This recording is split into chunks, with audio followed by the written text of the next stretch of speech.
he would just be like halfway through like a bottle of red wine, and just like by himself on the couch, just chilling. I'd be like, dude, what's up? He's like, I don't know, just having some wine. And then we would drink together, and then we would order some food at like 1 a.m, and then we'd wake up the next day and be like, damn, we got to go back to the gym.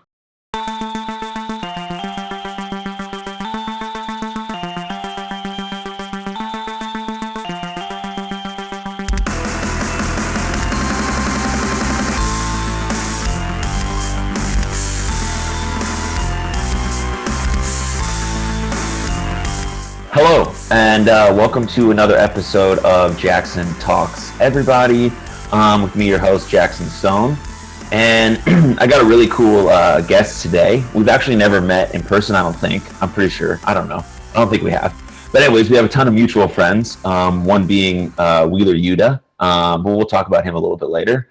But I'm pumped to get to know this person. I think it's safe to say he's probably the hottest independent professional wrestler like on the planet right now, considering, you know, there's not a lot of wrestling going on, but he's been able to make a name for himself and stand out in 2020 and hopefully in 2021 as well. But I'm joined by Lee Moriarty. What's up, dude? What's up? How are you? I'm super good. Super good. Thanks for doing this. Appreciate you taking the time out. Anytime, of course. So on this show, we usually start this podcast with a very specific question. I think it's an extremely deep question, but also a question that's used in some terms just to say hi. But I think it holds a lot of weight, especially right now, considering everything that's happening in the world, good and bad. So I'm asking you, how are you doing? Like, for real? I'm doing pretty good. Even with everything that went on last year, I felt like I was always able to stay pretty positive and focused. And I think personally, 2020 was the best year of my life. Yeah, that's interesting, because I have some of the same feelings about 2020. Like, some really good shit happened to me. And do you have the same kind of feelings of, like, do you ever feel guilty about having a really good 2020 when so many had it bad? Yeah, a little bit. Like, I try not to talk about it too much or say like 2020 was the best year of my life, because I know a lot of people had a very difficult year. So like, part of me does feel bad, but that's just how life is. Like, not everybody's gonna have the best day ever every single day. Yeah. It's just gonna work differently for everyone else.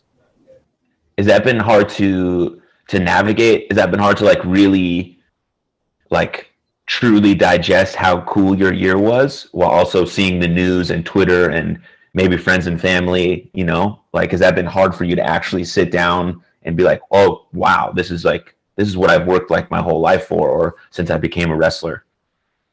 A little bit, especially because there wasn't much opportunity for a lot of things. For me to be able to do what I've done, I didn't really sit down and realize it until probably around the holidays, when everything like slowed down and there weren't any shows or anything going on. I didn't have to get ready to sit and look back at my year and realize everything I've done.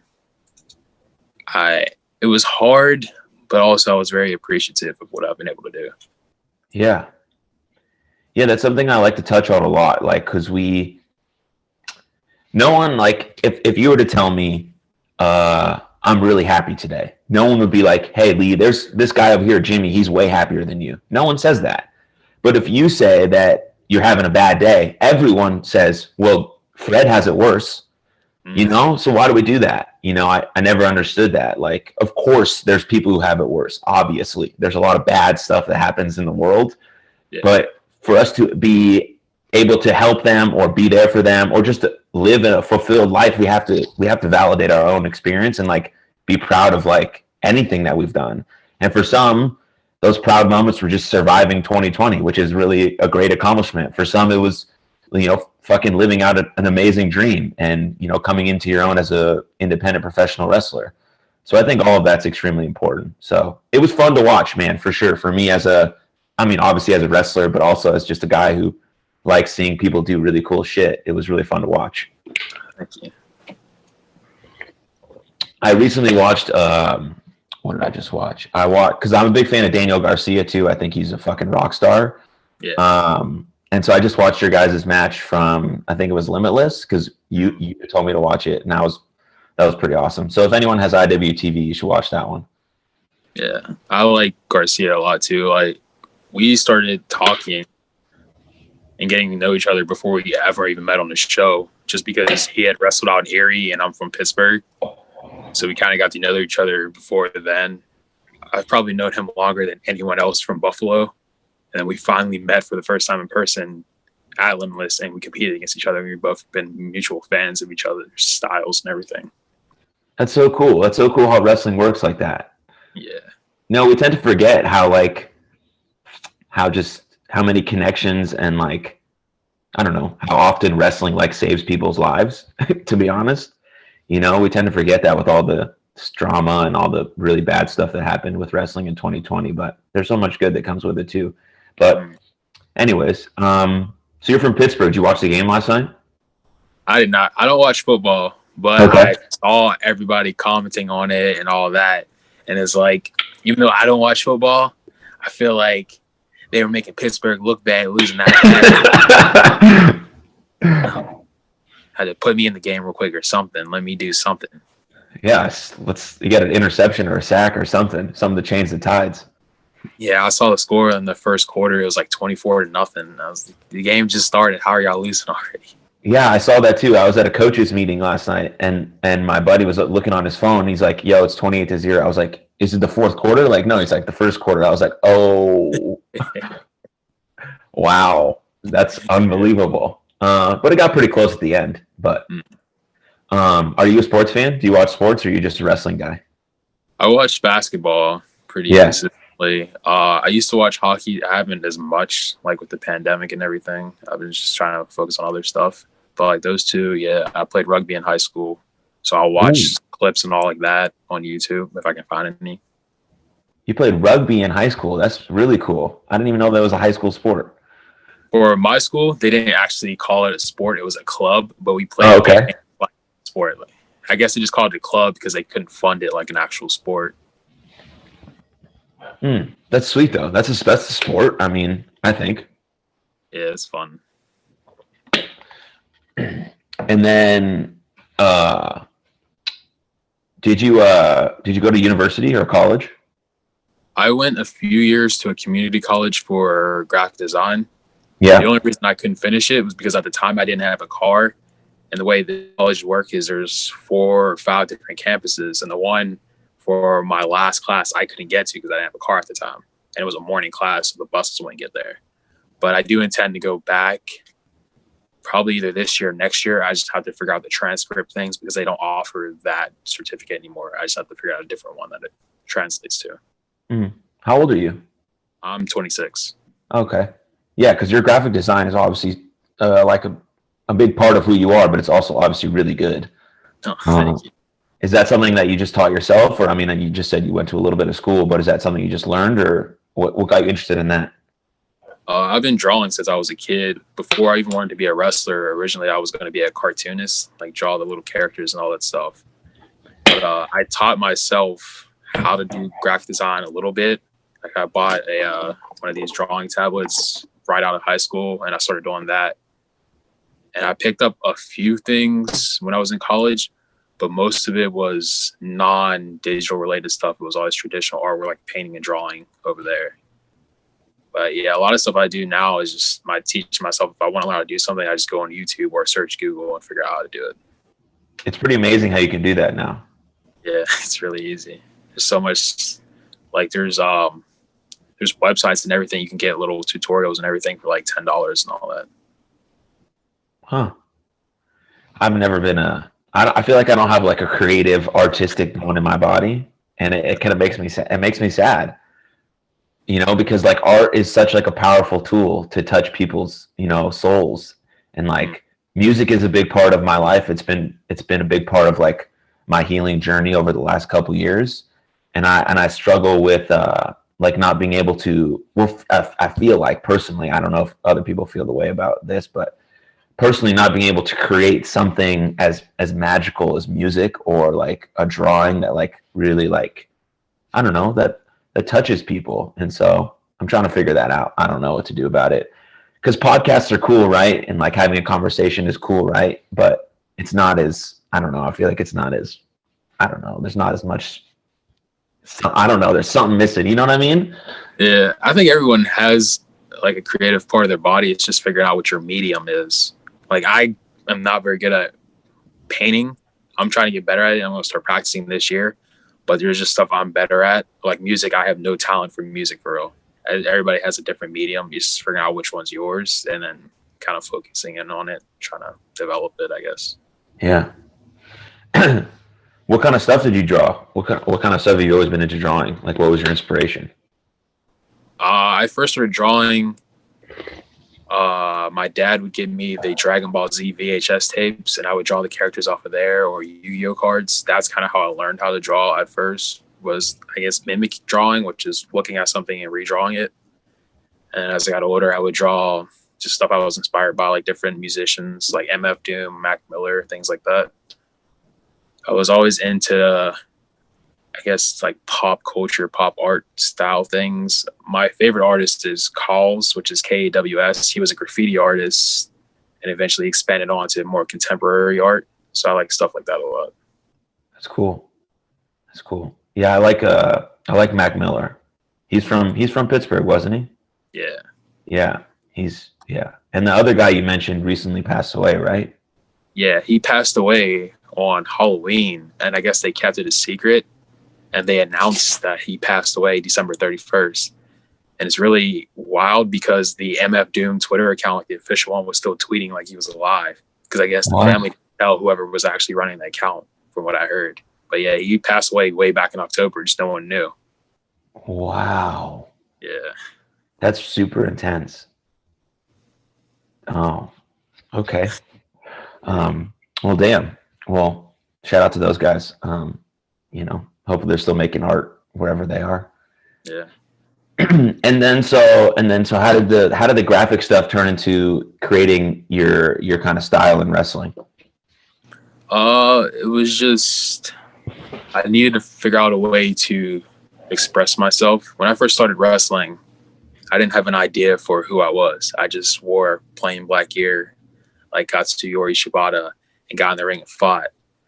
And then I felt like there was always something missing that I needed to develop on. So I took my inspirations, like Bruce Lee or my favorite wrestler, Tiger Mask. I figured out how to combine them with stuff like Wu-Tang Clan. And then just my interest, like I like these colors. So I always stuck for like pink and yellow. Yellow represents Pittsburgh, and pink always felt like a good contrast. And I just kept expanding on stuff I like the Adult Swim aesthetic or lo-fi or vaporwave visuals. And just kept trying to experiment and see how I can make myself look differently, because you can present yourself differently on social media than you can in the ring because you have other tools. And I feel like that helped me stand out a lot, especially when no shows were running at all. Like now it's limited, but there was the point where there was nothing running. So I had to figure out a way to keep my mind busy and stand out. And I was just practicing a lot of design and editing those 3 months when everything shut down. Did you see anything like this happening in 2020 that happened to you? Is that how you imagined it or pictured it, or did you set some goals in 2020 and like those kind of got reimagined into what actually happened, or? Kind of. My only goal for 2020 was really just to wrestle in Japan. Obviously that didn't happen because everything shut down. Sure. But I definitely didn't expect to get to the level where I am now, where people are praising me so highly, or I'm facing guys that I looked up to.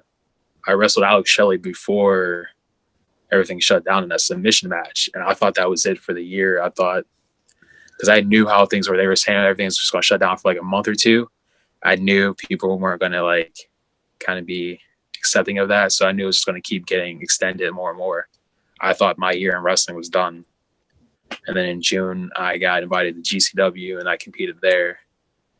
And then throughout, I just got to face more and more people that I really admired and looked up to, like ACH and Gresham, which I didn't think was going to happen. So it's just really cool stuff, or wrestling for Impact and all that. Yes. I'm, as a guy from Texas, I'm super glad to see ACH is back on his feet, just being one of the best wrestlers in the world. So that's super cool. I'm glad to see him doing that. I've seen him like maybe twice the last couple months, just at random shows and stuff. So it's good to see him smiling again. But that's cool. That's really cool. So like I have a thing about goals. Like I think goals are good, but they're also like kind of pointless at the same time. You know what I mean? So because we're at the new year, a lot of people are making New Year's resolutions, which are awesome. I think there should be an intention for your year. But I think what people get mixed up about goals is that they make goals that are out of their control. Yeah. Like I want to get a promotion in 2021. Well, that's pretty much out of your control. Like you don't have any say of whether or not that guy gives you a promotion. What you do have control over is your work ethic, your attitude, the things you learn, things like that. So I don't know. I just kind of want to hear someone else's thoughts on goals and how they plan for the future and kind of what intentions they set for. You seem like a guy who has a lot of aspirations and dreams and goals and who is driven. And so I just want to, I don't know. I like to pick people's brains about that. Yeah, I kind of think the same way. I don't know if it was Bruce Lee, but I think it was. But there's a quote from somebody, and it's goals aren't always meant to be met. It's just something to aim at. And when you're trying to achieve those goals, you accomplish other things along the way. So, like I set a bunch of goals, and I might not accomplish them, but because I'm working so hard to get to something that's so high, there's other things I'm going to hit along the way. So I never think like if I don't reach something, I failed. It's just I'll just keep going until I get there. I don't set exactly time limits on what I'm trying to do. I just know I'm gonna get there one day, and we'll just see how fast I can get there. But I'm not in a rush. I just want to do things at my pace. Yeah, it's well said. There's a thing I played sports my whole life. I was a baseball player up until I basically wasn't good enough to play pro ball. Anyways, in baseball, it's a lot. Or in sports just in general, but I know specifically about baseball because I studied like the mental portion of the game, which is more important than possibly the physical portion of the game because there's so much failure involved in baseball. But they always talk about like process over outcome and today plus today plus today plus today plus today, equals the end result. Because for a sports team, the end result is always win a championship. Like it doesn't really change. But at the beginning of the off season, you can't win a championship at the beginning of the off season, but it's like what you do every single day to get like 1% better is the resulting outcome, which could not be a championship, but it could be a fulfilling season, whatever, like the Pittsburgh Steelers. They started off the season 11-0 and lost in the first round of the playoffs. They didn't picture it that way, but that's just how it works sometimes. So yeah, I think that's totally true. Yeah, it's always like I have 10 goals for this year, and I made a little graphic about it. If I meet them, that's cool. If not, that's cool too. But it's just something to work towards, so I don't feel like I'm not as motivated or I'm just comfortable where I'm at right now. And I set goals that would seem maybe unrealistic, but if I can achieve them, that's great. Yeah, I saw that graphic. It was sweet. Oh, thank you. Do you want to share a few of those, like the few of the ones that mean a lot to you? The goals? Yeah. I only say one because I keep like all of them secret until I unlock them, I guess. Yeah. But one of them is to wrestle in Pro Wrestling Guerrilla. That was the independent promotion I grew up watching the most. I remember as soon as I would get that notification or as soon as I would be on YouTube, usually they would do it Monday nights, but they would post the highlights from the most recent shows and just watching it over and over and over again. So that's definitely a big goal of mine if they're able to run this year is to get to Pro Wrestling Guerrilla. Yeah, those highlights are unbelievable. And then you watch the show and it's like, no, the highlights don't just show like the best of. I saw like the whole matches are just crazy like that all the time. Yeah. It's the intensity, the speed, the movements, all that stuff is wild. Yeah. Okay. Good. We'll take a quick break from you. We'll talk about Wheeler Yuta for a second Okay, because cool. that's my homeboy. I lived in Philadelphia I live in Dallas right now. That's where I'm from, but I lived in Philadelphia for a couple years. And me and Yuta lived together. Yeah. Yeah, and so he knows a lot of people. He like talks to a lot of people. Whatever. People know Yuta, which is cool. And so he introduced me to a lot of cool people. And obviously, we don't live together anymore, which is sad. I haven't seen him since December of last year, but I think I'm going to see him in 2 weeks because he's coming down to Texas for a show. Oh, the Lucha Libre versus USA thing. Yeah, like all these really cool dudes. So hopefully all of them come over to my house after the show and we could just have a few beers and shoot the shit. But and so Yuta likes to talk wrestling obviously because he loves it, and I like to talk wrestling with him. And he was talking about you and your match with Shelley. And I think before that, I hadn't watched a lot of AIW, so I didn't know much about it. And so I obviously watched that match. And then I did like the next week, I think I did like a seminar with Shelley, or like the week before, it was either swapped, I'm not sure. Yeah. And then I feel like it came full circle. And then I talked to Yuta about it, and I was like, "Yo, Lee is awesome." And then Utes went on like this little, like monologue about you for like a couple minutes. I feel like through the phone, I could see him like smiling and blushing a little bit, so that was really cute. And then I recently watched your match with Daniel Garcia, and obviously kind of have followed you since then. But really long-winded thing to say that we're just shout out to Wheeler Yuta. And he'll listen to this episode, and I love him. Yeah, I've been a fan of Yuta for a while because I used to watch him and Beyond, and then when he was with MLW, I've always been a fan of like his stuff, and he's always really clean and crispy. And then getting to meet him at AIW and then work with him later in Beyond during the summer, and that was I watched that match too. Yeah, he got super ripped, which I'm pumped about. Yeah.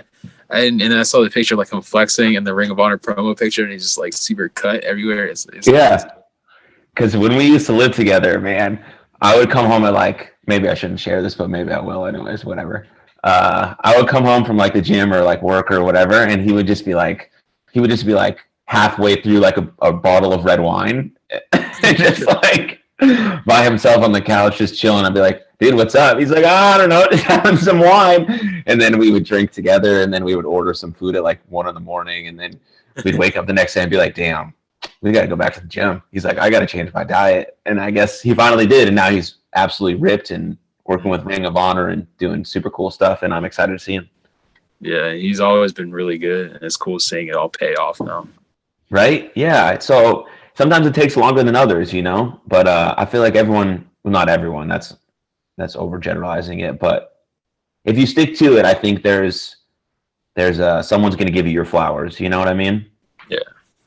And that's Eddie Kingston is signed to AEW now, and it was years and years, and it's paid off. He's just really good at his job and being a good person and being open and honest and real. And I would love to have him on this show and just talk about some really deep stuff. That'd be awesome. It's amazing, but it also depends on what your definition of success is. Like where you, like for a lot of us, just having one professional wrestling match is a dream come true. And I think it should be for most of us, you know what I mean? Because we were fans for such a long time and we're like, I want to do this. And then you have one wrestling match and you're like, okay, you did do it. That's a dream come true. Yeah. Like that's wild, and then obviously there's more layers to that where you can go beyond and move forward from that. But that's what I think, at least. Yeah, I agree. Did you watch Wrestle Kingdom? I didn't watch all of it yet, but I watched like the big matches. I watched Ibushi and Naito from night one, and then Okada and Ospreay. So and I really like both those matches. I still have to go back and finish the rest. But yeah. I watched Okada and Ospreay. They always have good matches. Then I like Shingo. Shingo's like my favorite wrestler. Yeah, he's dope. Yeah, he's amazing. So I watched Shingo and Jeff Cobb because Jeff Cobb's obviously really good too, and that match was awesome. Yeah. I don't know how he held him up in his he held him up in his finish. I forgot, made in Japan for like 6 seconds, and then he dropped him, Jeff Cobb, and Jeff Cobb's his hands are all tied. There's nothing for him to grab onto, and he's like, I'm like, all right, Shingo, what's up? Just getting after it, in the gym like a wild man. Yeah, I think Shingo is like one of the most perfect wrestlers in terms of all around having the complete package. And I always love watching his matches because I think he works well with anybody of any body type or any style. I agree. Speaking of getting in the gym, you're obviously in good shape. I've been a personal trainer for a long time. Physical fitness has been a part of my life for a really long time. And so I'm always interested in how other guys work out. Like, what's your mindset when you get to the gym? Like, what are you working for? Is there any specifically that you're trying to change with your body right now? Like, what's going on? Usually I just work out to function well. And like, I want to look like I belong in a wrestling ring in the sense that I don't want somebody to come up on the street and like, I tell them I'm a pro wrestler. Like, really, you're an athlete. Like, I want to at least look like it's somewhat believable. And like the way wrestling is nowadays, you can look any way you really want to, as long as you can function and keep the other person safe. But that's always been my thing, is to like look like an athlete. And the way I work out is I usually 4 to 5 times a week, I do cardio every other day, because I realized like I was a lot of experimenting during the pandemic when everything was shut down. And I realized what works best for my body. And it's like, if I did too much cardio, because I burn a lot of calories really easily for some reason. I don't know, it's just my body type. So I had to figure out how to cut down on certain things. And even now, Shelley is helping me kind of reach my next goal, which is to add 5 pounds of muscle. And even when I did the collective, the way I prepare for big things like that is I'll go vegetarian for an entire week just to kind of lean out and get rid of any toxins from meat. I change my diet sometimes too, but usually it's just pretty normal. Does going vegetarian for that week, it doesn't affect your cardiovascular at all? It didn't for me. So wrestling those 6 matches at the collective, I didn't feel tired or anything. Even at the end, I had to work the next day, which is why I couldn't be there on Sunday. And I wasn't sore or anything, which is wild thinking like the total allotted match time I had. But yeah, it's really, I don't know if I'll be a vegetarian full time, but it's something I'm thinking about, because I did feel really good after wrestling all those matches and getting ready. That's interesting. That's what made you decide that you wanted to do that a week before? Was it something you read? I had done it a few other times. So a couple years ago, I injured my knee a little bit in a match. It wasn't bad enough that I needed like to take time off for surgery, but it was bugging me. And I just did some research and reading like how there's stuff in red meats sometimes, unless you get like the healthier versions of it. And if you cut that out, it can help you heal. So I remember I took a week off of no meat or anything, and my knee was feeling really good. So anytime I have a rough injury, or I feel like I need to prepare for something like a long stretch of matches, I'll just be vegetarian for a week just to get ready. And I think that's obviously everybody's body's different, so you have to figure out what works for you. I think that I found what works for me in getting ready and stuff like that. Yeah, you have to experiment a little bit for sure. I was listening to a podcast about running a marathon, and obviously the food they eat like the night before is super important. And one lady was saying how she experimented too. One time she ate the wrong food and she basically blacked out the last 4 miles of the race because their food was like messing with her, and she had no recollection of the last 4 miles of the race. And there's a picture of her at the end of the race where she's just like laying down on the floor, and she looked at the photo and had no idea that it happened. She finished. And I'm like, wow, I didn't. So yeah, obviously the food you eat is wildly important. So that's cool. Yeah, you got to experiment with that. And then do you change up your, like let's say just getting prepped for the collective, since you had so many matches, did you change up your workout routine at all? Are you a yoga person? Like what's recovery like? What's before your match time like? I do like yoga or Tai Chi sometimes, but it's more of for my mind, not necessarily my body, because I've generally always been a flexible person, because when I was younger, I did a lot of Taekwondo. Mm. So I've always been able to have that, and I've maintained that flexibility, and I always stretch before training or wrestling. And for working out, I would just do a lot of hit workouts for my heart rate and cardio and everything like that. And I think that helped me a lot because you can run for a long period of time, but it's not as much up and downs as it is in a wrestling ring, how there's up and downs. Yeah. Yeah. For those that don't know what hit training is, it's high intensity training. And wrestling is unique to train for because it's just different. Like you can get on the treadmill and do 25 minutes on the treadmill and feel nothing, right? And then go into a 25-minute match and it's like Yeah.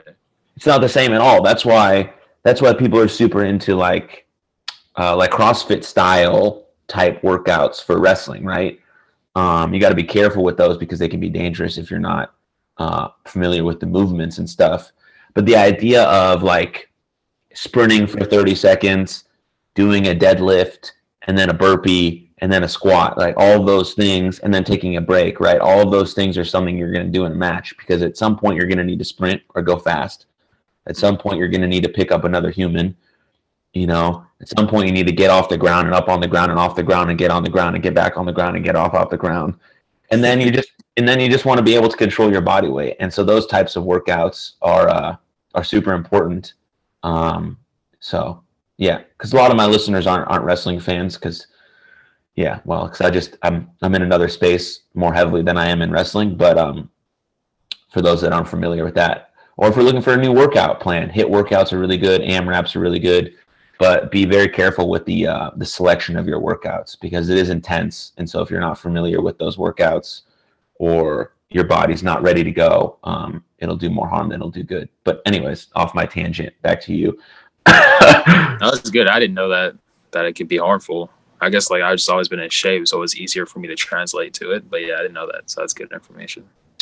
Yeah, like if you never done a box jump before and you're just gonna leap onto a box, like that's scary. You know what I mean? That's scary. Or if you're not familiar with how to do a squat or what a hip hinge is, or where like your knee should be in relation to your ankles or your feet, all that stuff is dangerous. And then especially if you're brand new to a workout routine and then you get hurt your first day, you're never gonna go back. Yeah.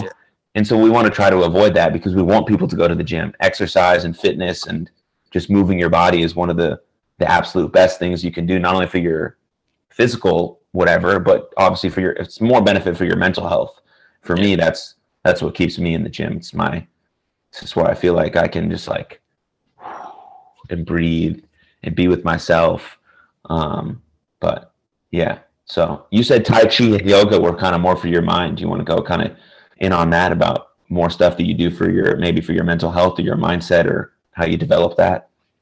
Yeah, so it's really just being alone with myself because I grew up with 3 siblings and in a house, so there's always people around me in my house. So I don't really have alone time. I like to, like a lot of times when I go to shows, I'll travel by myself. I don't mind it. I'll travel in groups of cars, but when I have to travel by myself like 8 hours or something, I don't mind it because it's time for me to just be by myself and think. I'll like just listen to lo-fi music like in a blacked out room. So even if I open my eyes, I can't see anything. So it's easier for me to clear my head. There's like a steam thing. I don't know necessarily what it's called, but you put like this oil in there and the steam and smell fills your room with the smell and everything. RZA from the Wu-Tang Clan, he recently came out with a meditation album type thing. And it's just like, he'll talk you through these things to do in your mind and it just takes your brain to somewhere else. It's really cool. I do stuff like that a lot just to help That's me a awesome. lot. Is that something you developed yourself or is something that someone taught you or you grew up that way or like where did that come from? I think I figured out how to do it for me myself as I got older. When I was a kid, I was pretty hyper and I was always active. But as I got older, like once I graduated high school, I started to chill out a little bit more and relax because like I dealt with depression and stuff. Like I honestly think 2020 was the first year I didn't have a depressive episode where I was just like feeling really, really down, which is another reason I kind of felt guilty about having such a great year because I know a lot of people were going through that, especially when things first shut down. But it was just figuring out how to be at peace with myself. So I just experimented and figured out what I could do to relax and clear my mind, especially with a busy schedule like I do. I go to work 40 hours like everyone, and I do graphic design, and then I do wrestle. So I don't always have a lot of free time. So when I can figure out how to fit that in, I just do that and relax. Yeah, that's amazing. When you really started getting alone with your thoughts, were they uncomfortable at first? Did you have some scary thoughts? Like, how did you move past that barrier? Because most people don't start a meditation routine is because their first 30 seconds of thoughts are very dark and scary, and you just kind of let those pass. Like, was that something that was a challenge for you, or you didn't struggle with that? It was a challenge for me because it was just, even when I was wrestling, like how we were talking about wrestling saves a lot of people, wrestling definitely helped me, and it gave me a reason to keep going forward. Because like I just wanted to get here. I just wanted to pass my trial, get to my first match. And it helped me a lot because before wrestling, I was pretty much always like, at least once a week, I was feeling really, really down. And it was hard for me to be by myself. But as I got older with wrestling, I figured out how to just relax and calm down and chill out and just think like all this stuff is temporary. It's like that feeling in your mind is just always temporary and it'll go away, but you just have to push through it. Don't force yourself to like force a smile on your face because now you're faking an emotion, which people do because like you're at work or something and you have to because you don't want to always share your stuff. But don't feel the need that you need to be 100% okay right now. Just take a minute for yourself and you'll get there. Yeah, I love that. That's amazing. Because yeah, I mean, like you said, a lot of 2020, there was basically it came to light that there's a mental health crisis in this country. You know, not only are more people feeling depressed and anxious, but there's very little access to care. And not only if there is access to care, it's like a luxury item. Like going to a therapist is like a luxury item, right? And so that can't be the case. Especially in, like lower income communities, in Black families, Latino families. Is that something that, like, how do you feel about that? Like, what do you think can be done with people growing up? You know, I don't know if you have younger siblings or younger cousins, but like, what would you tell them about that and moving forward? I think, especially like when you're a guy and you're a Black man, like being depressed is something you don't talk about at all. Like you don't share that stuff at all. So it's hard to get used to being able to open up to someone else and talk about it. I was fortunate enough that the only other person I told that I was dealing with depression was my mom. I talked to her about that. But beyond that, I just kind of handle it within myself. Not everybody's going to be able to do that. So you just have to kind of figure out if there's someone you can go to and trust. And you have to find the right therapist. Like not every therapist is going to be for you because every therapist has a different style. But also you just got to know it's going to take time. And it's definitely, I hope there's something that can be done for it.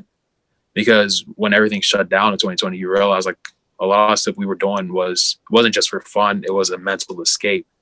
Like when wrestling wasn't happening, you saw like a lot of people breaking down because they couldn't go to shows. That was their only escape. So it's figuring out how to, if you don't have that escape, how to deal with what's going on in your mind. Yeah.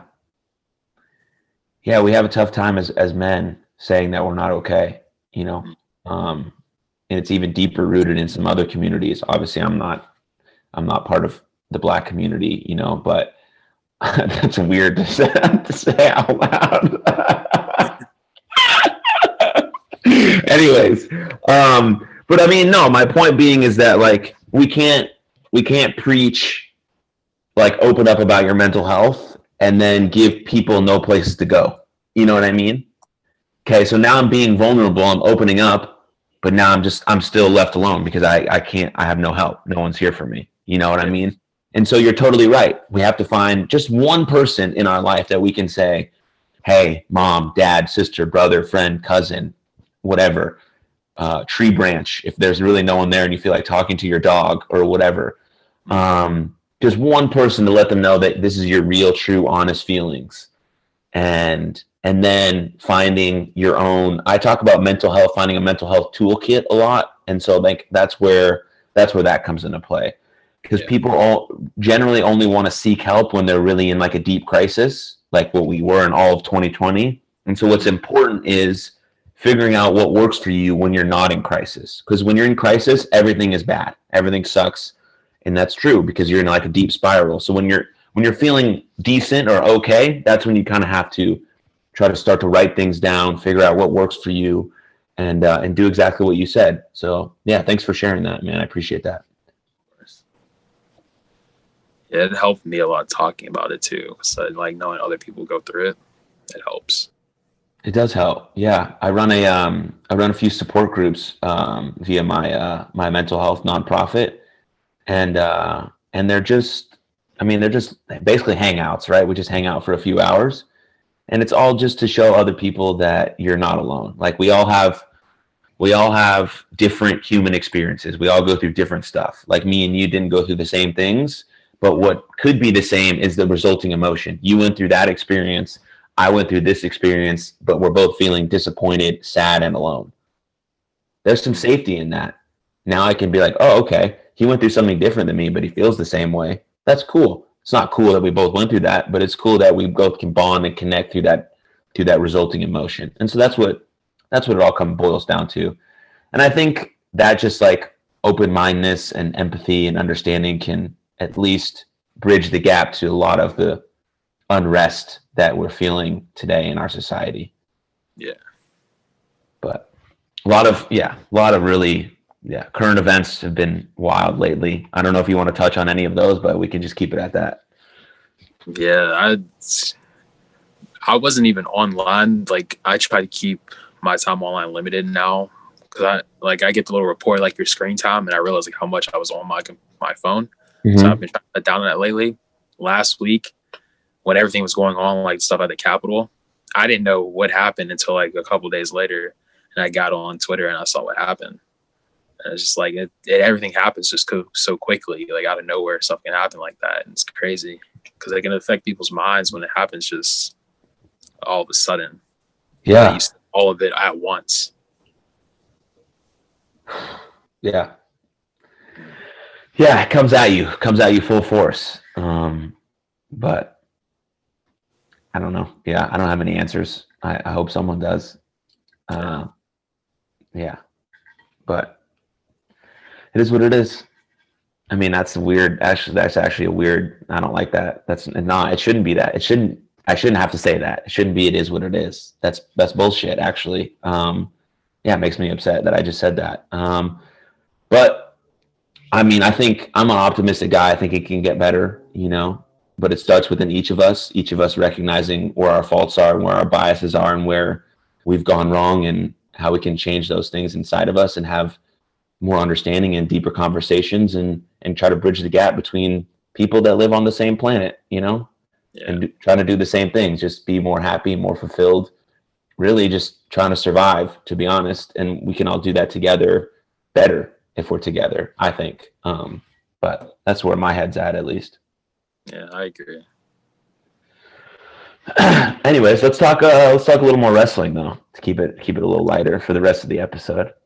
I want to know your 3 favorite matches that you had in 2020. If you can sum it up, because you had a lot of sick ones, a lot of really good ones. I don't know if you can sum it up to 3, because that's hard probably, but I'm going to put you on the spot anyways. It's hard. I don't necessarily know if there's a top 3, but there's definitely 3 that are like important to me personally.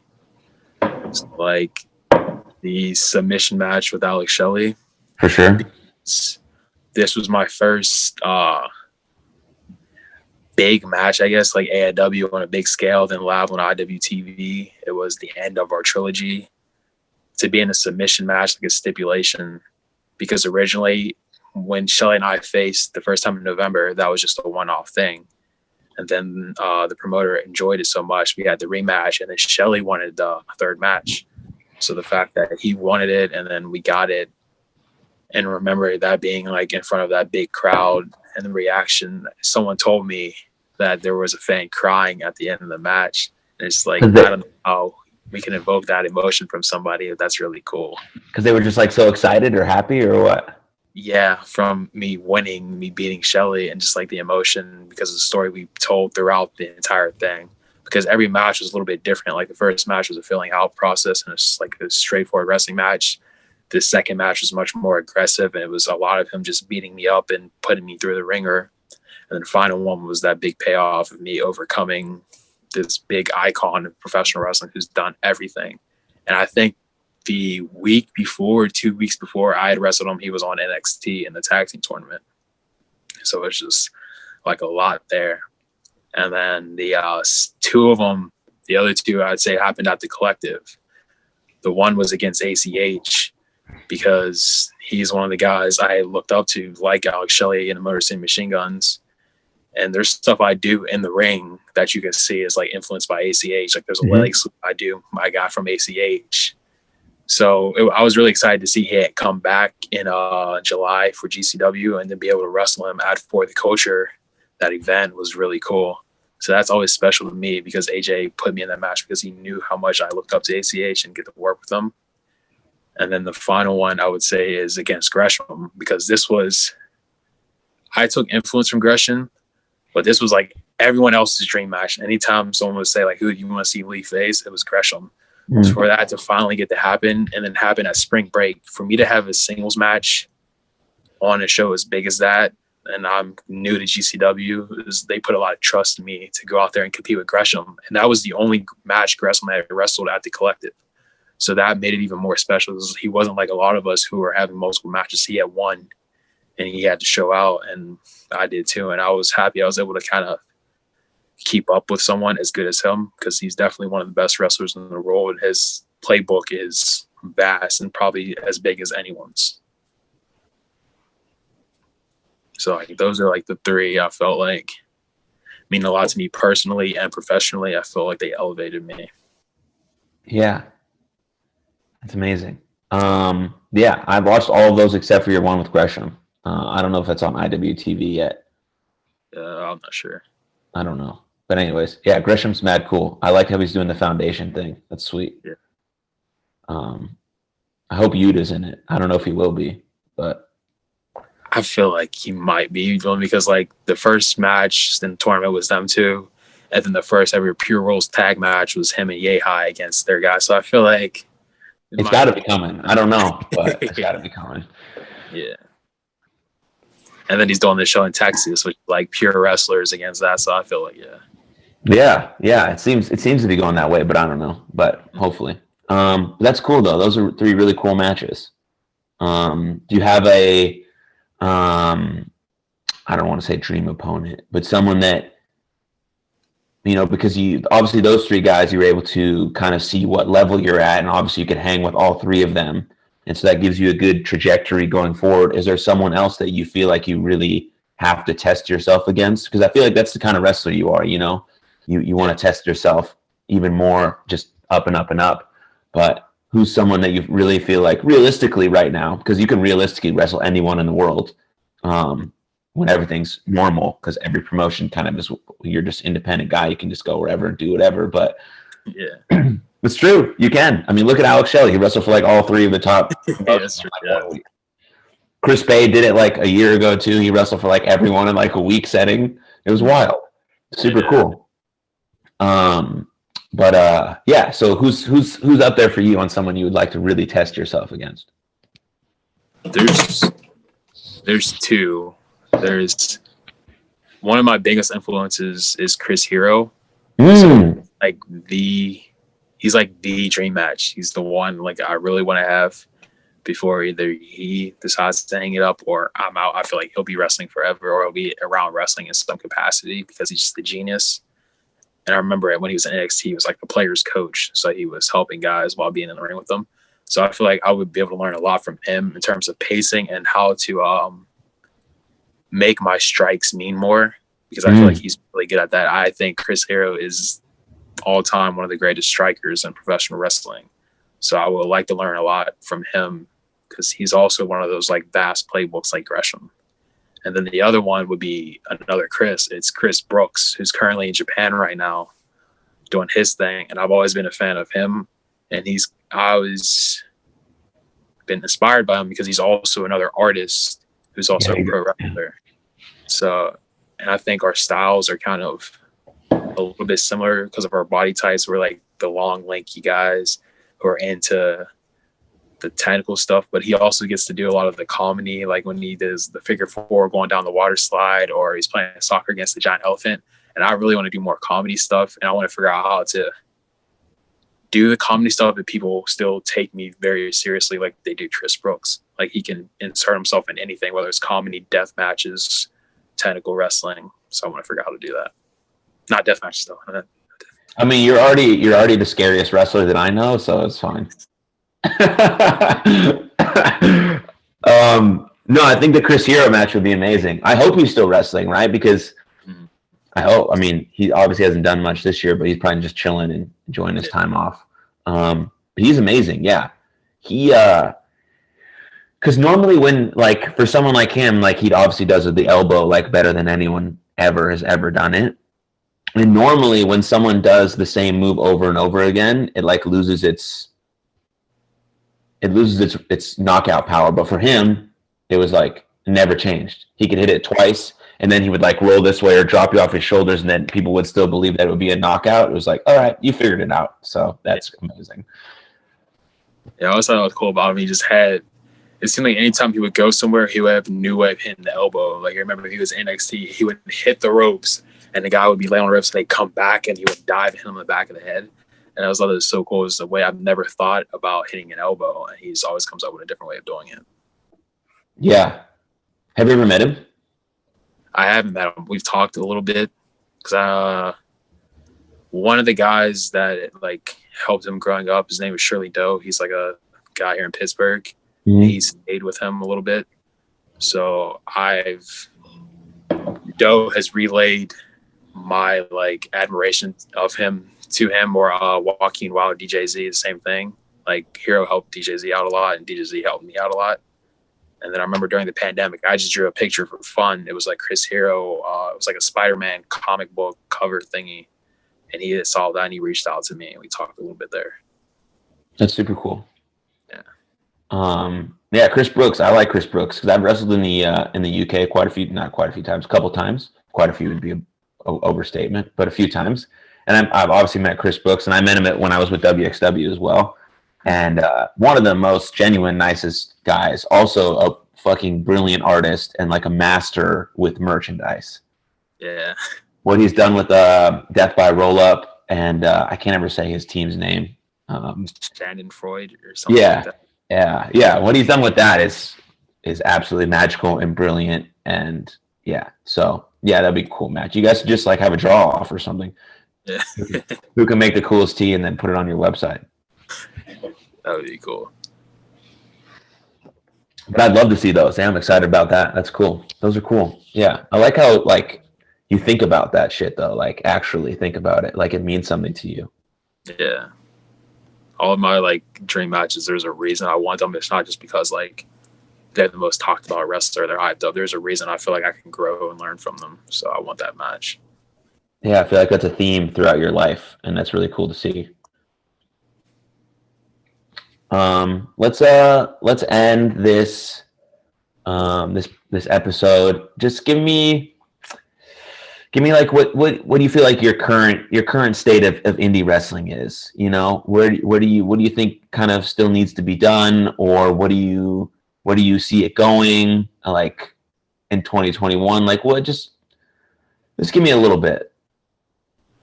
I think indie wrestling has been able to stay afloat, but it's hard to really have like a big boom right now.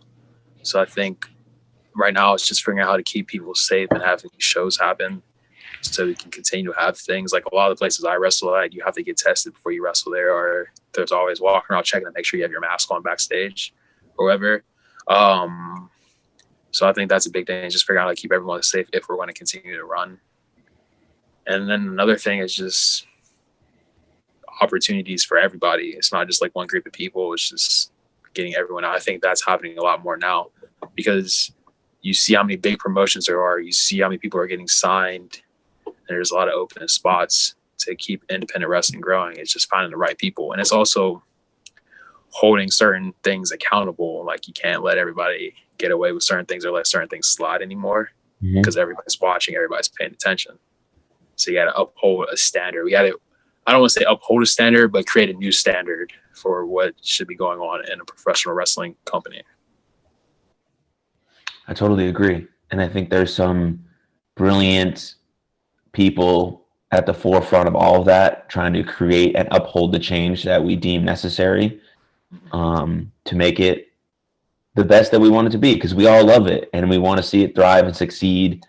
And we also want to see it be safe, for everyone. And so I think that's a good way to end it. So dude, I really appreciate you coming on and talking to me. This was really nice. I feel like we know each other now. So whenever we do actually meet in person, it won't be weird, and we won't do like this weird like fist bump thing, hug, possible elbow deal. Or maybe we will, or maybe it'll be just as hilarious. But man, I appreciate you doing this, taking the time. It's nice to talk to you for sure. Yeah, I like talking to you too. It was fun. Cool. What's today's day? Is the January 11th. So usually I film like 4 weeks ahead of time. So this will come out in like 4 weeks. So sometime in February. But yeah, if you want to plug any of your socials, let's do that now. And then that'll be it. Yeah, you can find me on Instagram or Twitter at Apex of Combat, and then YouTube will be just my name, Lee Moriarty. Sweet. Thanks everyone for watching. Follow Lee. Go to IWTV. Watch his matches. I might have one on there if you want to watch them. It's not that important though. But anyways, I appreciate you watching. If you like this episode, share with a friend, subscribe, like, comment, all that good stuff. I hope you have the best day ever, and take good care of yourself. Cheers.